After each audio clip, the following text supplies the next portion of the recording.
یہ سورہ ذاریات کا دوسرا رکوع ہے۔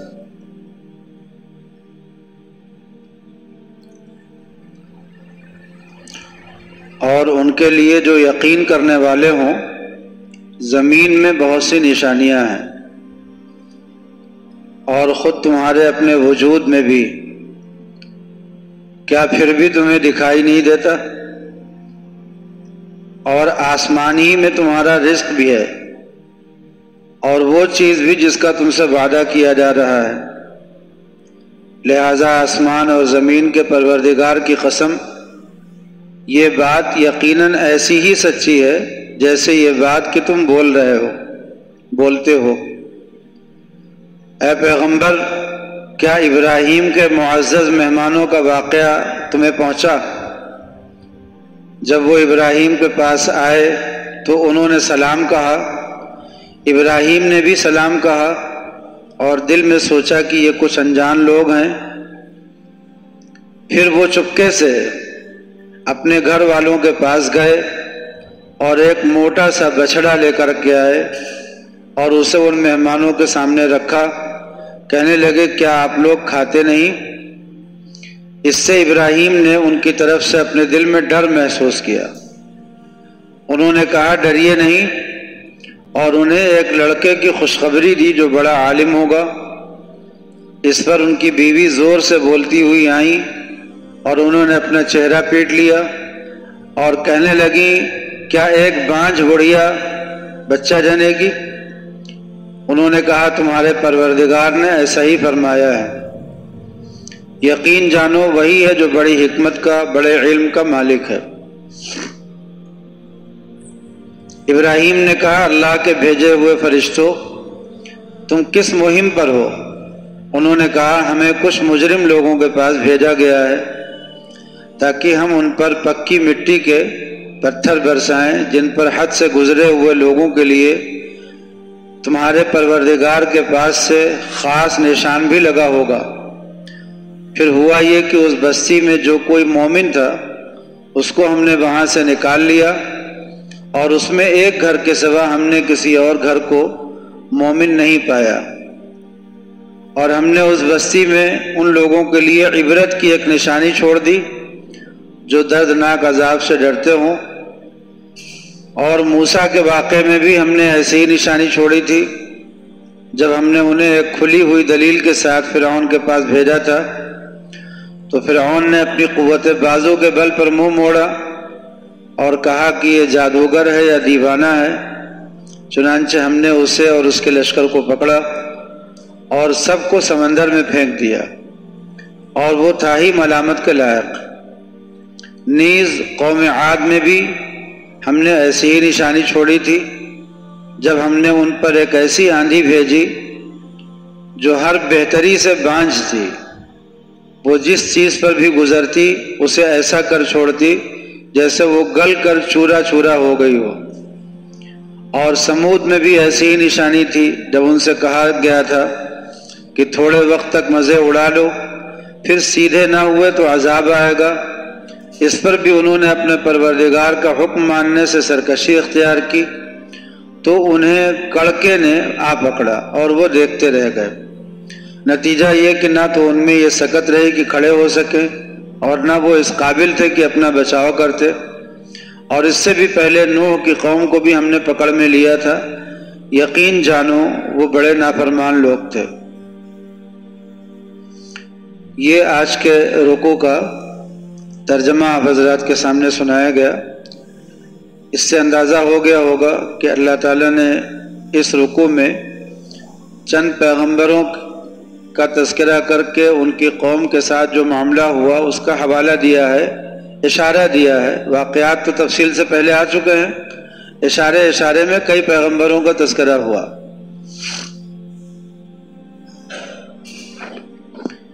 اب اس میں اس سے پہلے ہم بتا چکے تھے سورہ ذاریات میں ہوا کے بارے میں کہ ہوا کتنی طرح سے کس طرح سے کیا کام کرتی ہے۔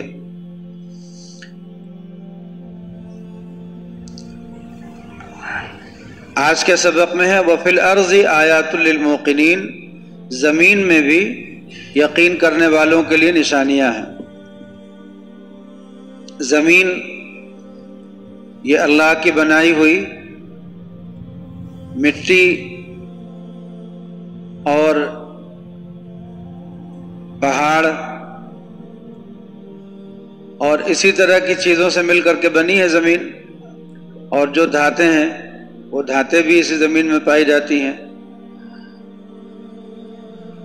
لیکن اگر غور کریں تو زمین میں جو مٹی پائی جاتی ہے یہ کہاں سے آتی ہے، یہ کہاں سے بنی؟ آپ جانتے ہیں قرآن پاک میں اللہ تعالیٰ نے بیان فرمایا کہ زمین اور آسمان کی پیدائش سے پہلے پورا کا پورا جو فضا کا حصہ ہے یہ سب دھواں تھا، یعنی ایک گیس تھا۔ تو گیس کے اندر کہاں سے وہ تلچھٹ پیدا ہوئی جو مٹی کی شکل میں ہے؟ اس وقت جس زمین پر ہم رہتے ہیں یہ زمین تو ایک ٹھوس مادہ ہے جس کی ہم کھدائی کرتے ہیں، جس پر ہم چلتے پھرتے ہیں، جس پر ہم اپنے مکان بناتے ہیں، جس پر اپنی کھیتی کرتے ہیں۔ یہ ایک ٹھوس مادہ ہے، یہ کوئی لکوڈ نہیں ہے، یہ کوئی گیس نہیں ہے۔ لیکن یہ جو ٹھوس مادہ بنا ہے یہ کہاں سے آیا؟ آپ کسی سائنس پڑھنے والے سے پوچھئے تو وہ کہے گا کہ پہاڑوں سے ریزہ ریزہ جو نکلا، جو پتھر لڑکتے ہیں تو ان سے جو ریزے بنتے ہیں وہی ریزے جو ہیں وہ ریت کی شکل میں دریا کے کنارے اور سمندر کے کنارے اور مختلف جگہوں پہ ریت بنتے ہیں۔ پھر اس میں کیا چیز مل جاتی ہے، وہ اس کے مل جانے سے پھر مٹی بن جاتی ہے۔ پھر وہ مٹی جو ہے وہ یعنی دومٹ جو ہوتی ہے کہ ریت بھی ہے اور چکنی مٹی بھی ہے اور کس کس چیز کے ایسے ملا کر کے بنتی ہے۔ تو آپ نے مٹی کی تو تحقیق پڑھ لی کہ مٹی بنی کیسے، چکنی مٹی اور ریت اس کو ملا کر کے ایسے دومٹ بنتی ہے، پھر اس پر ہم کھیتی کرتے ہیں۔ چکنی مٹی پہ نہیں کھیتی کر سکتے اور ریت پہ نہیں کھیتی کر سکتے۔ اب یہ سب مٹی کی تفصیل تو آپ نے پڑھی، لیکن یہ آپ کو کون بتائے گا کہ اس گیس سے جو لکوڈ تھا، لکوڈ بھی نہیں کہیے، اس سے جو ہے وہ ایک مادہ، ٹھوس مادہ بنا کیسے؟ پتھر کیسے بنا؟ پتھر بھی کیسے بنے؟ لوہا بھی کیسے بنا؟ یہ جتنی دھاتیں بنتی ہیں یہ کیسے بنی، وجود میں کیسے آئیں؟ پھر سائنسداں کہتا ہے کہ یہ سب بھی اصل میں پہلے لکوڈ ہی تھے۔ آپ سونے کو دیکھو گلاؤ تو دیکھو ایک لکوڈ کی شکل میں ہو جاتا ہے، تو اس کا مطلب ہے کہ پہلے یہ کوئی لکوڈ تھا جو ایک جم گیا ہے۔ تو پھر وہ کہتے ہیں کہ یہ پتھر بھی پہلے کوئی لکوڈ تھا جو ٹھوس ہو گیا ہے، جم گیا ہے، اس کو بھی اگر الگ کر دیا جائے تو یہ بھی گل جائے گا۔ اللہ تعالیٰ نے قرآن پاک میں بھی فرمایا اس مضمون کو، فرمایا کہ وَتَرَى الْجِبَالَ تَحْسَبُهَا جَامِدَةً، کہ پہاڑوں کو تم دیکھتے ہو اور تم یہ سمجھتے ہو کہ یہ ٹھوس ہیں، جامد ہے۔ وَتَرَى الْجِبَالَ تَحْسَبُهَا جَامِدَةً، پہاڑوں کو تم دیکھتے ہو، تحسبها، تمہیں لگتا ہے، تحسبها کا ترجمہ تمہیں لگتا ہے کہ یہ ٹھوس ہیں، حالانکہ وہی تمر مر السحاب، حالانکہ یہ جیسے بادل چلتے ہیں ایسے یہ قیامت کے دن چل پڑیں گے، روئی کے گالے کی طرح۔ یہ سارے ٹھوس، جتنی چیزیں ٹھوس دکھ رہی ہیں یہ سب ختم ہو جائیں گی۔ اس کو سمجھنا ہو تو ایسے بھی سمجھ سکتے ہیں کہ جیسے انسان ہے، لگتا ہے کہ ٹھوس ہے، ہڈیاں اس میں ہیں، گوشت ہے اور نسیں ہیں، جو بھی چیزیں دکھ رہی ہیں انسان کے اندر جن سے وہ بنا ہوا دکھ رہا ہے۔ لیکن جب آپ سائنسداں سے پوچھیں گے تو کیا بتائے گا کہ 70% تو اس کا پانی ہے، اور جو ٹھوس چیز دکھ بھی رہی ہے جب اسے گلایا جائے گا تو وہ پانی میں تحلیل ہو کر کے وہ بھی ختم ہو جائے، جو ٹھوس دکھ بھی رہا وہ بھی ختم ہو جائے گا۔ آگ میں جب کوئی جل جاتا ہے تو کتنی سی راکھ بنتی ہے، پوری جسم کی راکھ نکل کر کے کتنی سی بنتی ہے، تو اب دیکھیے پورا جسم اتنا بڑا اور گل کر کے جل کر کے کہاں چلا جاتا ہے. تو انسان کو اللہ تعالیٰ نے جو بنایا ہے بظاہر لگتا ہے کہ ٹھوس ہے. ایک پھل لیجئے، پھل جو ہے بظاہر لگتا ہے کہ ٹھوس ہے، لیکن جب سڑتا ہے گلتا ہے دھیرے دھیرے ختم ہو جاتا ہے. تو اس کا مطلب ہے کہ وہ ٹھوس تھا نہیں، دکھ رہا تھا ٹھوس. ایسے ہی بڑے جو جانور ہوتے ہیں جن کی ہڈیاں، جن کے جسم جو ہیں بڑے ٹھوس دکھائی دیتے ہیں، وہ حقیقت میں ٹھوس نہیں ہوتے، جامد نہیں حقیقت میں ہوتے. وہ سب کے سب گلائے جانے والی چیزیں گل کر کے ختم ہو سکتی ہیں. تو ایسے ہی یہ پہاڑ بھی ہیں اور یہ پتھر بھی ہیں اور یہ لوہا بھی ہے اور یہ ساری دھاتیں ہیں. دھاتوں کا اور کانوں کا گلنا تو ہم دیکھتے ہیں، لیکن پتھروں کا گلنا، ان کو بھی جب آگ میں ڈالا جاتا ہے کچھ دیر کے بعد یہ بھی آگ بن جاتے ہیں، اور جب آگ بن جاتے ہیں پھر ختم ہو جاتے ہیں. تو یہ بھی حقیقت میں ایک ٹھوس چیز نہیں ہے اپنی شروعات کے اعتبار سے. تو اب اللہ نے ایک سیال مادے کو کہیے، ایک بہتے ہوئے مادے کو، لکوڈ کو کہیے، یا ایک گیس کو کہیے کہ جس کے اندر ذرا بھی لکوڈیٹی نہیں ہوتی ہے، اس گیس کو اللہ نے کیسے جو ہے وہ ایک ٹھوس مادے میں تبدیل کیا. اور صرف ایک شکل میں نہیں ہوا، کہیں وہ پتھر کی شکل میں ہوا، کہیں پیڑ پودے کی شکل میں ہوا، کہیں وہ دھاتوں کی شکل میں ہوا، کہیں مختلف قسم کی کانوں کی شکل میں ہوا، اور کہیں وہ پانی ہی رہ گیا، لکوڈ ہی رہ گیا. زیادہ حصہ تو پانی ہی ہے. تو پانی ہے، پہاڑ ہے، زمین ہے، دریا ہے، سمندر ہے، یہ ساری چیزیں جتنی اللہ نے اس زمین میں بنا دی ہیں، اور ان سب چیزوں کے اندر ایک چھوٹے سے گولے میں، بہت چھوٹا سا گولا جس کو اللہ نے بنایا ہے، اسی گولے کے اندر ہم سب چوٹیوں کی طرح اس میں رہ رہے ہیں. اور ہم سب لوگوں کے دماغ میں پتہ نہیں کیا کیا خیالات بھر جاتے ہیں. حالانکہ حضور پاک صلی اللہ علیہ وسلم نے ارشاد فرمایا کہ اگر یہ دنیا اور جو کچھ اس دنیا میں ہے سب اللہ کی نظروں میں ایک مچھر کے پر کے برابر بھی حیثیت رکھتا، تو اللہ تعالیٰ اس زمین میں سے کسی کافر کو ایک گھونٹ پانی نہیں دیتے. اس کا مطلب یہ ہے کہ یہ پوری زمین اللہ کی نظروں میں کچھ بھی حیثیت نہیں رکھتی. اور حقیقت بھی یہی ہے کہ پوری کائنات کے مقابلے میں ہماری زمین تو کہیں ٹھہرتی ہی نہیں ہے، ایک نقطے کے برابر بھی نہیں آتی ہے. ایک دھبا جو لگتا ہے، ایک نقطہ بھی لگتا ہے، اس کے برابر بھی ہماری زمین نہیں آتی ہے. اللہ کی اتنی بڑی کائنات، اتنا بڑا نظام بنا ہوا ہے. تو اب آپ دیکھیے کہ ایک زمین ہے جس میں ہم رہ رہے ہیں، اور اسی میں چلتے ہیں، پھرتے ہیں، دوڑتے ہیں، بھاگتے ہیں، اسی میں اپنی ساری محنتیں کر رہے ہیں، جد و جہد کر رہے ہیں، اور اسی میں اپنی انجینئرنگ کے سارے کمال دکھا رہے ہیں، اپنے ہنر دکھا رہے ہیں، اسی میں اپنی پڑھائی، اپنا سارا ہنر سب کچھ کر رہے ہیں. لیکن حقیقت میں یہ زمین کچھ ہے ہی نہیں اللہ کے نظروں میں. تو ہمارا پڑھنا لکھنا، ہماری یہ بھاگ دوڑ، ہماری محنت اللہ کے نظروں میں کچھ بھی نہیں ہے.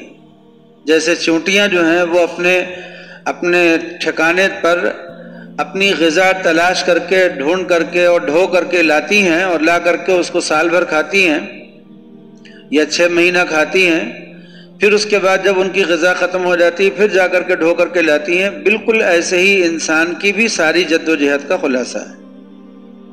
جتنا انسان دنیا میں ہے یہ سب کا سب ویسے ہی اپنی روزی کی تلاش میں ہے جیسے مچھلیاں، ساری مچھلیاں روزی کی تلاش میں ہیں.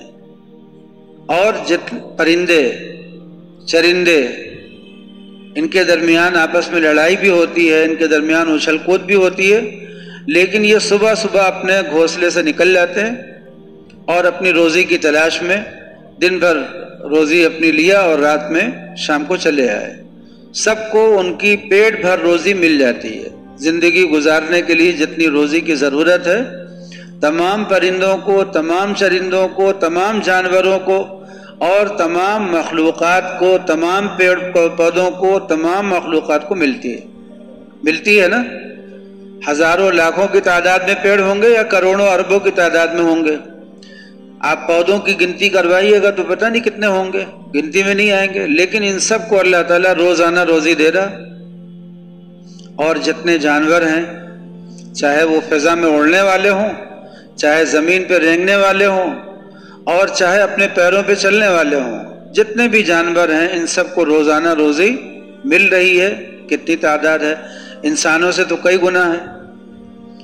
اس کے بعد مچھلیاں دیکھیے، سمندر کی جو مخلوق ہیں ان کو بھی دیکھیے۔ سمندر میں جتنی طرح کی، صرف مچھلی نہیں پائی جاتی، سمندر میں جتنی طرح کی مخلوق پائی جاتی ہے ان کو جوڑیے، پھر وہ کتنی ہوتی ہیں ان کو دیکھیے، اور ان سب کو روزانہ اسی زمین میں سے اپنی روزی مل رہی ہے۔ انسان کی بھی حقیقت یہ ہے کہ اگر اس کو روزی مل جائے، اگر انسان کو روزی مل جائے دن بھر کی، تو اس نے اپنا کام پورا کر لیا ہے۔ نبی کریم صلی اللہ علیہ وسلم نے ارشاد فرمایا، عجیب بات ہے یہ، آپ نے ارشاد فرمایا کہ اگر کسی انسان کو کوئی انسان صبح کرے اس حال میں کہ اس کی سانس صحیح طریقے سے آ جا رہی ہے، یعنی اس کے جسم میں کوئی بیماری نہیں ہے، اور دن بھر کے لیے اس کے لیے کھانے کا انتظام ہو۔ دو بات، کہ اگر اس کی صحت ٹھیک ہے اور دن بھر کے لیے کھانے کا انتظام ہو جائے اس کے، تو آپ صلی اللہ علیہ وسلم نے ارشاد فرمایا کہ پھر یہ سمجھ لو کہ اس کو زمین آسمان کی ساری نعمتیں لپیٹ کر کے دے دی گئی ہیں۔ زمین آسمان کی، آپ نے فرمایا کہ ساری نعمتیں اس کو دے دی گئی ہیں، اب اس کو کسی نعمت کی ضرورت ہے نہیں۔ انسان کو اگر دن بھر کی روٹی مل جائے بس۔ جتنے پیغمبر گزرے ہیں، جیسے ابراہیم علیہ السلام ہیں، اور ایسے ہی بہت سے پیغمبروں کا رہا سلسلہ۔ کچھ پیغمبر تو بادشاہ بنائے گئے تو ان کی بات تو الگ ہے، لیکن جیسے ہمارے نبی کریم صلی اللہ علیہ وسلم، جیسے اور بہت سے پیغمبر ہیں، ان پیغمبروں کی زندگی میں ایک دن کی غذا رکھنے کے بعد دوسرے دن کی غذا کا انتظام کرنا ان کی زندگی میں تھا ہی نہیں۔ آپ صلی اللہ علیہ وسلم کل کی غذا اپنے گھر میں نہیں رکھتے تھے کہ کل کیا کھانا ہے۔ موسیٰ علیہ السلام کو جب، اور ان کی قوم، موسیٰ علیہ السلام کی قوم کو جب اللہ نے میدان تیہ میں قید کیا، 40 سال قید رہے وہ لوگ۔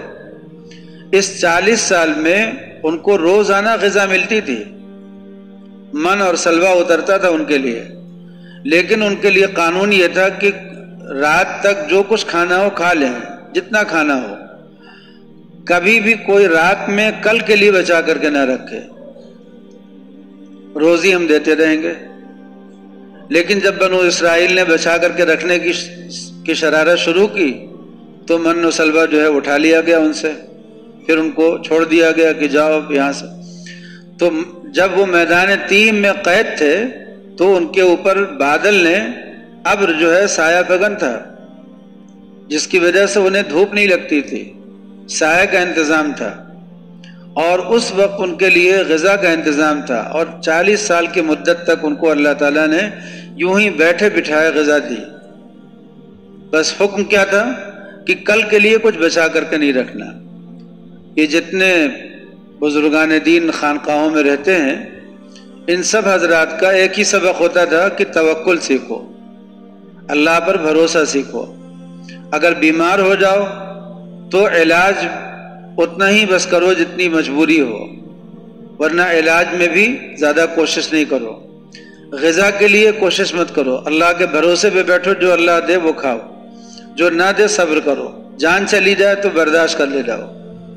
اصحاب صفہ جو تھے، جو حضور صلی اللہ علیہ وسلم کے حجرے کے متصل ایک چبوترا تھا صفہ، اب تو بالکل متصل ہو گیا ہو، تو صفہ پر جو حضرات آ کر کے ٹھہرتے تھے ان کے پاس کچھ بھی نہیں ہوتا تھا اگلے دن کے لیے۔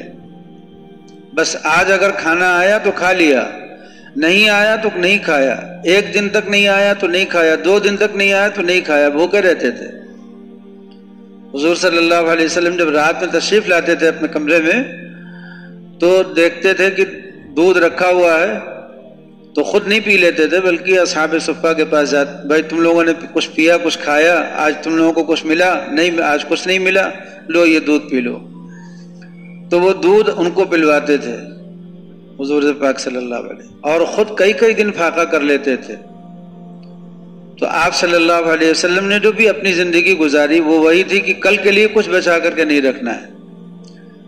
ہاں ازواج مطہرات جو تھیں، جو آپ کی بیویاں تھیں، جب ان کو کچھ پریشانی ہوئی تو آپ صلی اللہ علیہ وسلم نے فرمایا کہ بھائی میں تو برداشت کر لیتا ہوں، یہ عورتیں ہیں ہو سکتا ہے نہ سنبھال پائیں، تو آپ نے ان کو فرمایا کہ سال بھر کا تم کو ہم خرچہ اکٹھا دے رہے ہیں، اب سال بھر تک نہیں دیں گے، تو تم اسی کو اپنا سال بھر تک چلانا۔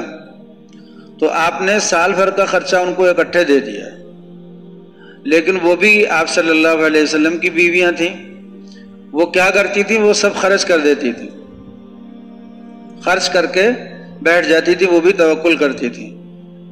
حضرت عائشہ رضی اللہ تعالیٰ عنہ فرماتی ہیں کہ جب نبی صلی اللہ علیہ وسلم کی وفات ہوئی ہے تو 2 مہینے ایسے گزر جاتے تھے کہ کھانے کے لیے سوائے کھجور کے اور پانی کے اور کچھ نہیں ہوتا تھا۔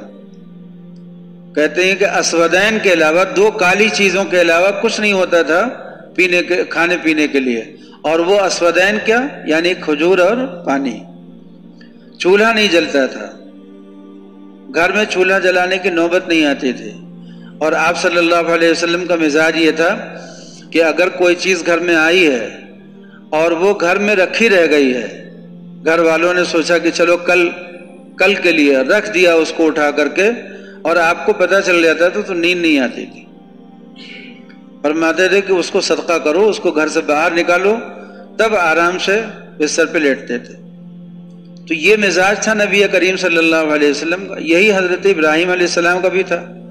ابراہیم علیہ السلام کبھی کل کے لیے کوئی چیز بچا کر کے نہیں رکھتے تھے، توکل کرتے تھے، اور یہی بہت سے بزرگوں کا معمول رہا ہے۔ یہ جو دور جس دور میں ہم زندگی گزار رہے ہیں، یہ دور ہے فتنوں کا دور ہے، آزمائشوں کا دور ہے، اسی لیے ہمارے بزرگوں نے اب طریقہ بدل دیا ہے۔ اب کسی کو اس توکل کا مشورہ نہیں دیتے، اب کسی کو اس توکل کا مشورہ نہیں دیتے۔ حضرت مولانا قاسم صاحب نانوتوی رحمۃ اللہ علیہ جو دارالعلوم دیوبند کے بانی ہوئے، ان کا بھی مزاج وہی تھا کہ بس اللہ کے بھروسے پر رہتے تھے، اپنی عبادت میں اپنے پڑھنے لکھنے میں مشغول رہتے تھے، اور کماتے نہیں تھے، کمانے کا کام نہیں کرتے تھے کہ جائیں جا کر کے محنت کریں کمائیں، اللہ کے بھروسے پہ بیٹھتے تھے۔ تو اب جب اللہ کے بھروسے پہ کوئی بیٹھے گا تو اسے تھوڑا مجاہدہ بھی کرنا پڑتا ہے، تو مجاہدہ بھی کرتے تھے۔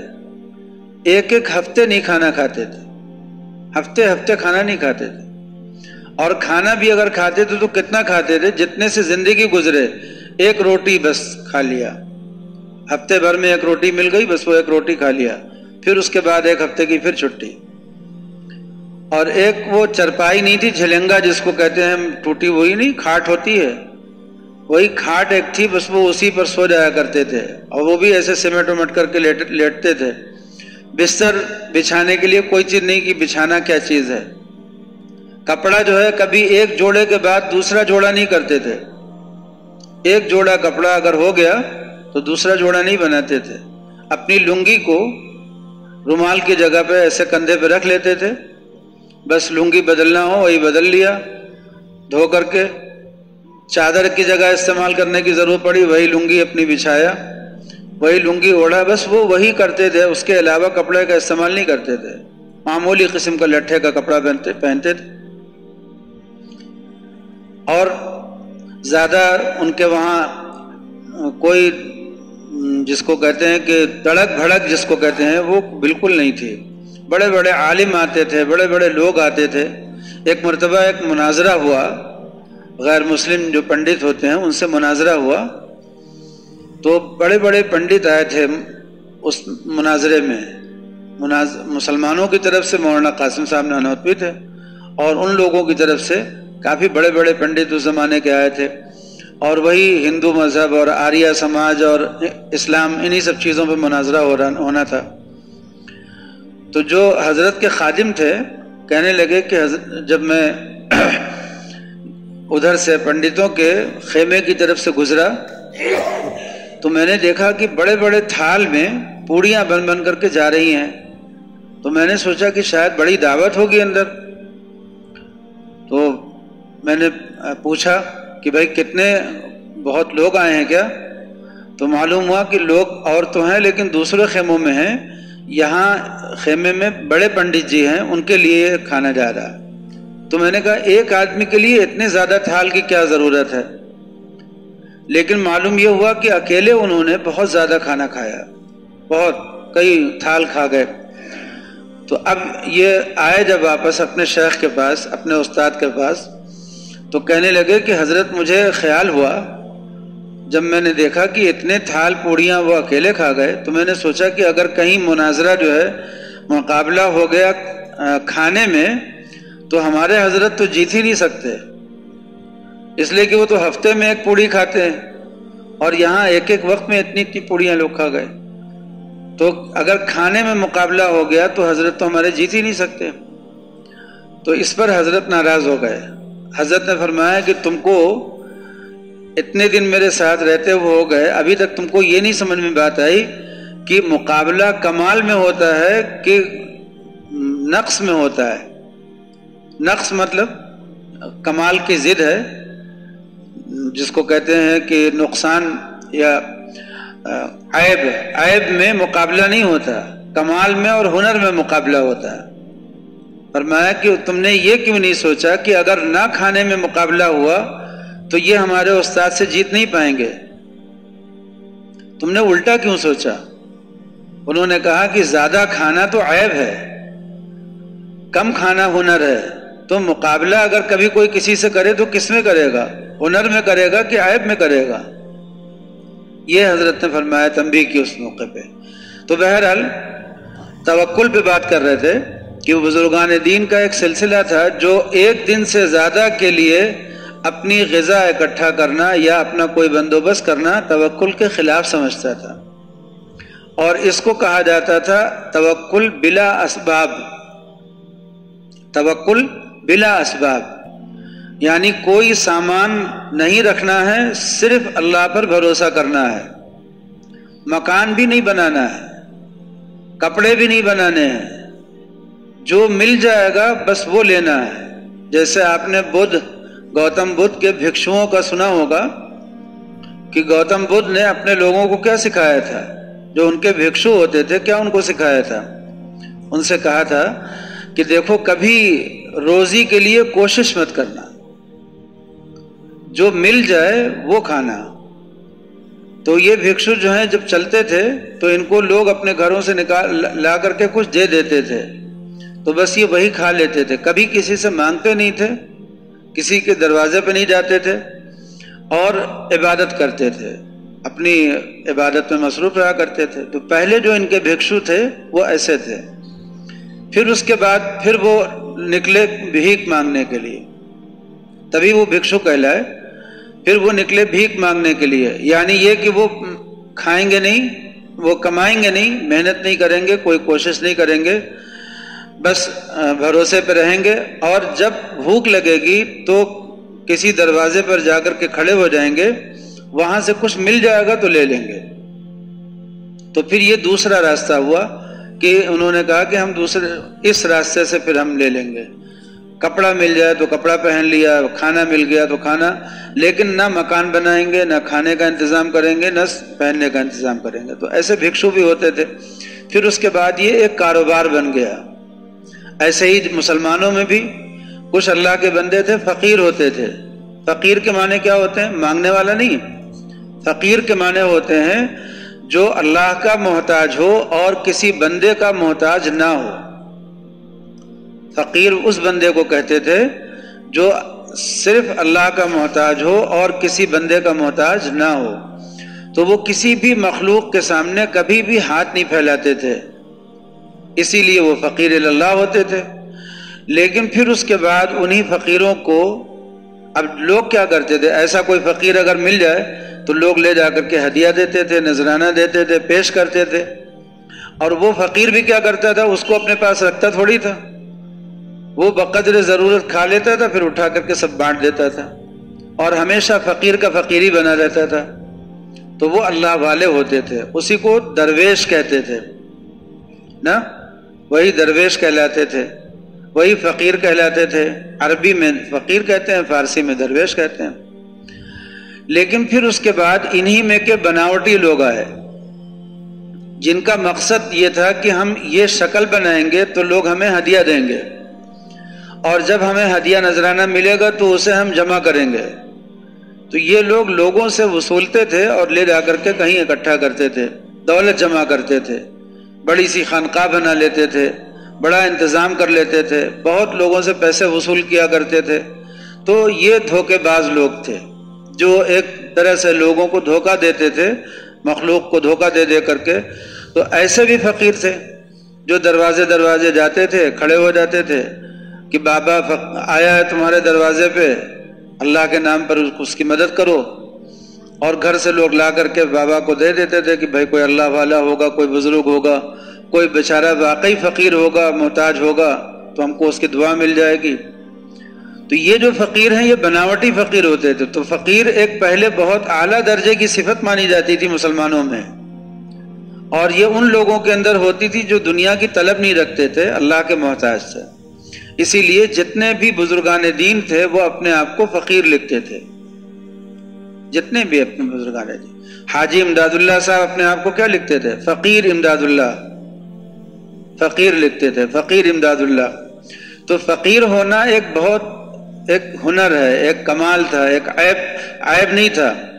لیکن آج کل اس وقت موجودہ معاشرے میں فقیر ہونا ایک عیب بن گیا، ایک وہ پیشہ بن گیا، مانگنے کمانے کا دھندا بن گیا جس کو کہتے ہیں۔ تو دو طرح کے فقیر ہو گئے نا، ایک فقیر وہ ہے، ایک وہ فقیر ہو گئے۔ تو بات اس پہ ہو رہی تھی کہ توکل بالاسباب اور توکل بلا اسباب۔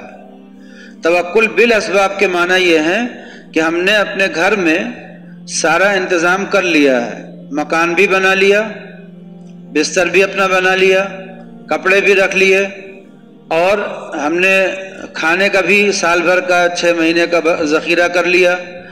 لیکن ان سب سارے انتظامات کے باوجود ایسے ہی کمانے میں بھی مشغول ہوئے، کمانے کا بھی کوئی کام کیا، سارے انتظامات کے باوجود ہم نے دل نہیں لگایا دنیا سے، اس کو کیا کہیں گے؟ فقیر۔ یہ توکل یعنی ہمارا بھروسہ دکان پر نہیں ہے، مکان پر نہیں ہے، اسباب پر نہیں ہے، دل سے ہم اللہ پر ہی بھروسہ کرتے ہیں، اگرچہ یہ سارے انتظامات ہم کیے ہوئے ہیں۔ بیمار ہو گئے تو بیمار تو ہو گئے، لیکن ہم نے علاج ڈاکٹر سے جو کرایا تو ڈاکٹر پر بھروسہ نہیں کیا، دوا پر بھروسہ نہیں کیا، صرف اور صرف اللہ پر بھروسہ کیا۔ ڈاکٹر کے پاس گئے بھی، دوا بھی لی، جو علاج پرہیز ڈاکٹر نے بتایا وہ سب کیا بھی، لیکن ہم نے بھروسہ صرف اللہ پر کیا، ڈاکٹر پر نہیں، دوا پر نہیں۔ تو یہ توکل بالاسباب کہلاتا ہے، یعنی سامان کیا ہم نے لیکن بھروسہ سامان پر نہیں کیا، اللہ پر کیا، ٹھیک ہے۔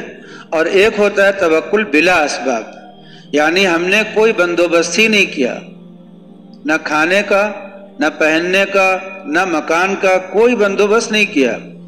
ہم جا کر کے کسی پیڑ کے نیچے یوں ہی بیٹھ گئے، ہم نے کہا اب اللہ کھلائے گا تو کھائیں گے، اور اگر ہمیں مار دے گا اسی حالت میں تو مر جائیں گے خوشی خوشی۔ یہ ہم نے سوچا کہ اگر اللہ کھلائے گا تو کھا لیں گے، نہیں کھلائے گا، اس کو یہی منظور ہے کہ ہم مر جائیں یوں ہی بھوک سے، تو ہم یوں ہی مر جائیں گے ہنسی خوشی، نہ ایمان میں کوئی خلل پڑے گا، نہ عقیدے میں کوئی خلل پڑے گا، اللہ کو خوشی خوشی اپنی جان سونپ دیں گے۔ یہ توکل بلا اسباب کہلاتا ہے، یعنی کوئی سامان ہم نے کیا ہی نہیں۔ اس میں جو توکل بلا اسباب ہوتا ہے، حدیث شریف میں ہے کہ 70,000 لوگ ایسے ہوں گے، 70,000 سے مراد تعداد نہیں ہے، گنتی نہیں ہے، بلکہ مراد ہے بہت زیادہ مسلمان ایسے ہوں گے، بہت بڑی تعداد مسلمانوں کی ایسی ہوگی کہ جو جنت میں داخل ہو جائیں گے بغیر حساب کتاب کے۔ اور یہ کون لوگ ہوں گے؟ یہ وہ لوگ ہوں گے جو علاج معالجہ نہیں کرتے، جو فال نہیں نکالتے، جو کسی عامل کے پاس نہیں جاتے، کسی ڈاکٹر کسی طبیب کے پاس علاج کے لیے بھی نہیں جاتے، کوئی بندوبست اپنا نہیں کرتے، صرف اپنے رب پر بھروسہ کرتے ہیں اور اپنے رب کے بھروسے کے علاوہ کوئی انتظام نہیں کرتے، یہ اپنا کچھ بھی نہیں کرتے۔ میں نے آپ کو بتایا بزرگوں کی ایک بڑی تعداد رہی ہے کہ جو کل کے کھانے کا انتظام نہیں کرتی تھی۔ حضرت ابو ذر غفاری رضی اللہ تعالیٰ عنہ صحابی ہے نا، صحابی رسول ہیں، وہ تو ڈنڈا لے کر کے دوڑا لیتے تھے، اگر کسی کے بارے میں سن لیتے تھے کہ اس نے کل کے لیے جمع کر لیا ہے تو وہ لاٹھی لے کر کے دوڑا لیتے تھے اس کو، اور ان تمام صحابہ کو برا کہتے تھے، غلط کہتے تھے، جو کل کے لیے جن کے پاس انتظام تھا، جو مکان بناتے تھے، جو کل کا بندوبست کرتے تھے، جو کماتے تھے، جو کوشش کرتے تھے کہ ہمارے پاس 6 مہینے کی سال بھر کی غذا ہو جائے، انتظام ہو جائے، وہ حضرت ابو ذر غفاری رضی اللہ تعالیٰ عنہ سب کے اوپر ڈانٹ لگاتے تھے، سب کو تنبیہ کرتے تھے، کہتے تھے کہ سونا چاندی اپنے پاس رکھنا حرام ہے۔ حضرت ابو ذر غفاری کہتے تھے کہ سونا چاندی جمع کر کے رکھنا، اسٹور کر کے رکھنا اپنے پاس حرام ہے، منع کرتے تھے سختی کے ساتھ، اور اگر معلوم ہو جائے کسی کے پاس ہے تو اس کو ڈنڈا لے کر کے دوڑا لیتے تھے۔ اسی لیے حضرت ابو ذر غفاری کبھی بھی کسی بھی شہر میں نہیں رہ پائے، مدینے میں تھے اور روزانہ کسی نہ کسی سے ہو جاتی تھی۔ تو حضرت عثمان غنی رضی اللہ تعالیٰ عنہ نے امیر معاویہ کو خط لکھا کہ ہم کو ابو ذر سے آرام دلاؤ، تو امیر معاویہ نے اپنے آدمی بھیج کر کے ابو ذر غفاری کو بلا لیا کہ حضرت آپ یہاں آ جائیے۔ ان کو کہیں الگ تھلگ انتظام کرا دیا، آبادی سے الگ، وہاں رہیے، کسی سے ملیے جلیے، کوئی ان سے ملے جلے نہیں، بس کوئی قافلہ گزرتا ہوا آ گیا چلا گیا۔ یہی حضرت ابو ذر غفاری ہیں جو روزانہ صبح میں روزے سے رہتے تھے، روز صبح جب کرتے تھے یہ اپنی تو روزے سے رہتے تھے، اگر کچھ مل جاتا تھا تو کھا لیتے تھے، اور اگر نہیں ملتا تھا تو پورے دن روزے کی نیت رہتی تھی ان کی۔ تو حضرت ابو ذر غفاری ہیں جو توکل کرتے تھے بلا اسباب، یعنی کوئی سامان نہیں کرنا ہے کل کا۔ تو یہ ایک اسلام میں اس کی فضیلت آئی ہے، اس کی حوصلہ افزائی کی گئی ہے، اور اس کو ایک اونچا مقام بتایا گیا ہے کہ ایسے بہت سے لوگ ہوں گے مسلمان جو اللہ پر بھروسہ کرتے ہوں گے، اور وہ جنت میں جب قیامت کے میدان میں حاضر ہوں گے تو نہ ان سے حساب ہوگا، نہ کتاب ہوگا، نہ ان کو کہیں کھڑا کیا جائے گا، سیدھے بس جاؤ بھائی تم لوگ جنت میں جاؤ۔ تو ایسے بھی مسلمان ہوں گے۔ اب مسئلہ یہ ہوا کہ ان دونوں توکل میں بہتر توکل کون سا ہے؟ یہ تو معلوم ہو گیا کہ اس توکل کا درجہ بڑھا ہوا ہے۔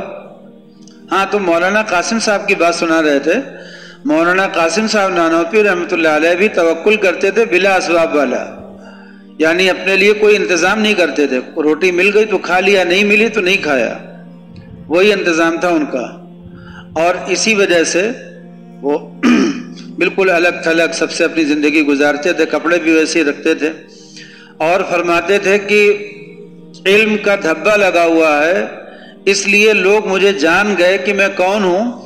اگر یہ علم کا دھبا نہیں ہوتا تو لوگ جانتے بھی نہیں کہ قاسم کب پیدا ہوا کب مر گیا، اتنا اپنے آپ کو مٹاتے تھے۔ سفر میں تشریف لے گئے، سفر میں اب ظاہر سی بات ہے کہ کوئی ساتھ میں ہے تو لوگ پوچھتے تھے بھائی یہ مولانا قاسم صاحب ہیں؟ اگر لوگوں کو معلوم ہو جائے کہ مولانا قاسم صاحب ہیں، اتنی شہرت ہے ان کی پورے ہندوستان میں، حالانکہ عمر زیادہ نہیں پائی انہوں نے، 49 سال کی کل عمر تھی ان کی، تو عمر زیادہ نہیں پائی انہوں نے، لیکن لوگ پوچھتے مولانا قاسم صاحب ہیں تو ساتھ ہو جاتے، کچھ لوگ آگے پیچھے چلنے لگتے۔ تو مولانا کو یہ بات پسند نہیں تھی کہ کوئی انہیں جانے، تو اپنے ساتھیوں سے کہہ دیتے تھے کہ جب کوئی پوچھے کہ یہ کون ہے تو کہہ دینا کہ خورشید حسن ہے۔ مولانا کا ایک نام خورشید حسن تھا جو تاریخی نام تھا ان کا، تو فرما دیتے تھے کہ کہہ دینا کہ یہ تو خورشید حسن نام ہے ان کا، اور کوئی پوچھے کہ کہاں کے رہنے والے تو کہہ دینا الہ آباد کے رہنے والے۔ ہر بستی الہ آباد ہے، ہر بستی ہر گاؤں الہ آبادی تو ہے، اللہ کا آباد کیا ہوا ہے۔ تو کسی سے یہ مت کہنا کہ نانوتا کے رہنے والے ہیں، یہ کہہ دینا الہ آباد کے رہنے والے ہیں۔ الہ آباد سے مراد ان کی کیا ہوتی تھی؟ نانوتا.